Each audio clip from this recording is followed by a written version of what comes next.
आज अनाउंस कर दिया है कि जम्मू कश्मीर में इलेक्शन होंगे और 3 फेजेस में होंगे। पहला फेज 18 को होगा, दूसरा फेज 25 को होगा, तीसरा फेज जो है 1 को होगा और 4 अक्टूबर को रिजल्ट निकलेंगे। मैं सिर्फ इलेक्शन कमीशन से ये उम्मीद करूंगा, जो बहुत जरूरी है, कि लेवल प्लेइंग फील्ड सबको दें, सब पार्टीज को। ये नहीं कि एक को ज्यादा दे देंगे। और खासकर जो इन्होंने ऑफिसर्स को रातों रात चेंज किया है, इसका मतलब है इन्हें मालूम था कि अनाउंसमेंट आएगा। मैं चाहता हूं कि इलेक्शन कमीशन इसको भी देखे, इन अफसरों को किस बिना पे चेंज किया गया है। 3 फेज में इलेक्शन होने जा रहे हैं और जम्मू कश्मीर जैसे सेंसिटिव स्टेट के अंदर आपको लगता नहीं समय कम मिला है? अच्छा है, बहुत ही अच्छा है कि समय मिला। अब पता लगेगा कौन तैयार था, कौन तैयार नहीं था। डॉक्टर साहब, क्या आप चुनाव लड़ेंगे? इसमें क्या आपको कोई शक है? उमर साहब नहीं लड़ेंगे? वो नहीं लड़ेंगे। आप लड़ेंगे? मैं लड़ूंगा। जब स्टेट रिस्टोर होगा मैं उतर जाऊंगा और उमर साहब उस सीट से लड़ेंगे। डॉक्टर साहब, क्या आप अलायंस करने जा रहे हैं? अलायंस का इसीलिए तो मैं वापस आ रहा हूँ, क्योंकि पार्टी हैज टू मीट। उसमें फैसला होगा कि अलायंस होगी या नहीं होगी। आपको जो राहत मिली है ईडी की तरफ से, जो कोर्ट ने डायरेक्शन दी, उस पर पीडीपी ये कह रही है, उनके कुछ बयान आए, वो कहते हैं कि आपने अपोजिशन को डिवाइड कर दिया। पहले पीडीपी का साथ छोड़ दिया, फिर कांग्रेस का साथ छोड़ दिया, और इसीलिए किसने छोड़ा? किसे छोड़ा?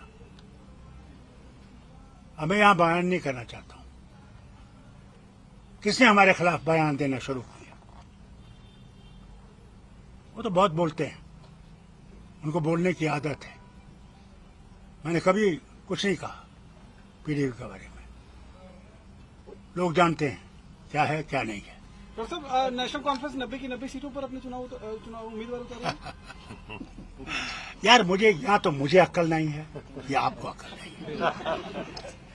हैरान है।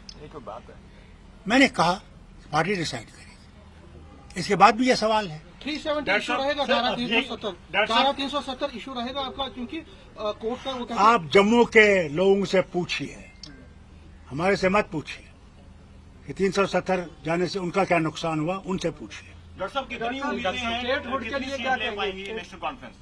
किसकी उम्मीद? कितनी सीटें लेने की उम्मीद? हुजूर, फिर इलेक्शन क्यों लड़ते अगर उम्मीद नहीं होती? उम्मीद पर तो जिंदगी है। जिसको उम्मीद नहीं है उसके पास जिंदगी ही नहीं है। स्टेटहुड के लिए एनसी का क्या?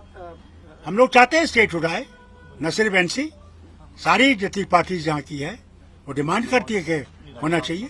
और गवर्नमेंट ऑफ इंडिया का वादा है कि स्टेटहुड होगा और पूरा स्टेटहुड होगा। महिलाओं को एडिक्वेट रिप्रेजेंटेशन मिलेगी, जो आपकी पार्टी की महिलाएं हैं, क्योंकि वो कहती हैं कि बहुत टाइम से थोड़ा बहुत मिला, लेकिन अब नहीं, अगर आपकी कोई बहन और बीवी है जो लड़ना चाहती है, बता दीजिए, हम उसको देखेंगे कि उसका कितना उसका उसमें है, बताइए। As president, Jammu Kashmir National Conference has always believed that women must get their right.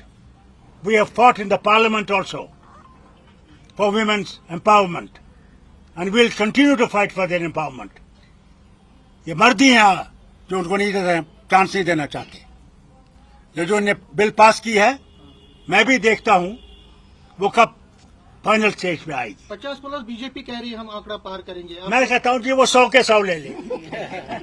वो तो ये भी कहते थे ना, क्या आप भूल गए?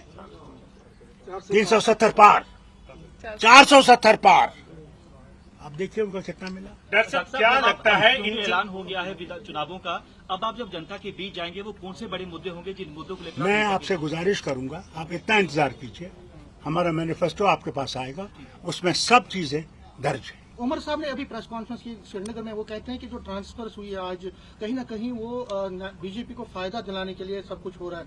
मैं तो खुद समझता हूँ, मैं समझता हूँ कि इलेक्शन कमीशन को ये देखना चाहिए, अगर वो लेवल प्ले चाहते हैं तो ये देखना चाहिए उनको ट्रांसफर किस बिना पे किया गया। Why have they been transferred? Farooq साहब, 10 दिन के बाद जो है लास्ट फेज की नॉमिनेशन की डेट है, क्या नेशनल कॉन्फ्रेंस की लिस्ट जो है कैंडिडेट्स की अगले कुछ दिनों में आ जाएंगी, 2-4 दिनों में? हुजूर, आप देखिए, इतनी जल्दी आएंगे जितनी जल्दी बारिश नहीं आती उससे जल्दी हम आते हैं। मैनिफेस्टो में पाकिस्तान के साथ बातचीत का रहेगा, मैनिफेस्टो में पाकिस्तान के साथ बातचीत का आप जाइए, बातचीत करिए।